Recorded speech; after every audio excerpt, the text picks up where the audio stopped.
enfatizar com os irmãos aqui o segundo mandamento, no verso 9, que diz: não as adorarás nem lhes darás culto, porque eu, o Senhor teu Deus, sou Deus zeloso que visita a iniquidade dos pais nos filhos até a terceira e quarta geração daqueles que me aborrecem. Em outra versão, daqueles que me odeiam. Aqueles que não fazem a vontade de Deus, eles têm não a neutralidade de Deus sobre si, mas eles têm o desfavor, eles têm o ódio do Senhor contra si mesmos. Essa é uma palavra pesada, eu sei, né? Falar que Deus odeia, quando sempre ouvimos que Deus é amor, Deus é perdão. E Deus, sim, Ele é todas estas coisas. Mas uma das doutrinas mais maravilhosas da Escritura, que é pouco conhecida no meio dos crentes, é que Deus é simples. Ou seja, Deus não tem partes. Na simplicidade de Deus não diz respeito à complexidade, mas Deus é único. Ele é perfeito em todos os seus atributos, a ponto de nenhum deles estar separado do outro. E por isso, quando a gente ouve que Deus se aborrece, que Deus odeia, nós temos um certo receio de dizer essas palavras, como se estas palavras elas não pudessem combinar com o amor de Deus, a misericórdia de Deus. Mas estas palavras elas estão em perfeita combinação com os demais atributos.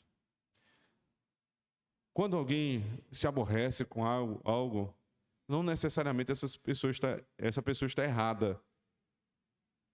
Quando nós vemos alguém irado, a gente diz: não, calma, não se ire, isso não é uma coisa boa, isso não é coisa de crente. Mas será que não?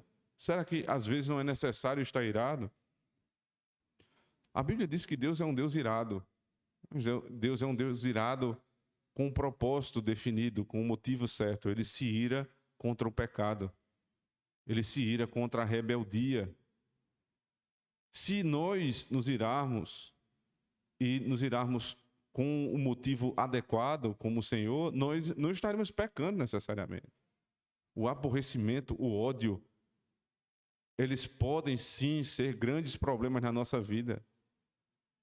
O ódio obstinado por uma pessoa, por alguém, sem motivo justo, sem motivo aparente, sem um propósito correto, que é ganhar a pessoa, tirá-la deste estado em que ela se encontra, pode sim causar grandes problemas na nossa vida.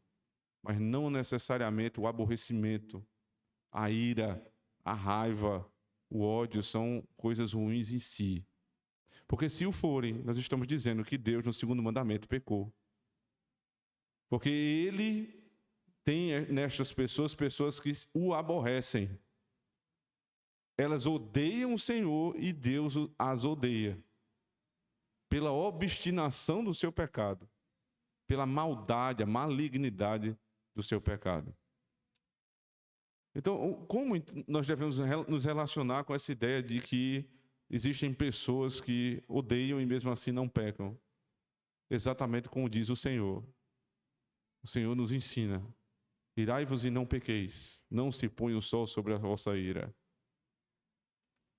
Controle-se, equilibre, mas se for necessário, pelo motivo justo, pelo motivo santo, por um motivo bíblico, por uma causa verdadeira, você tem a obrigação de se irar.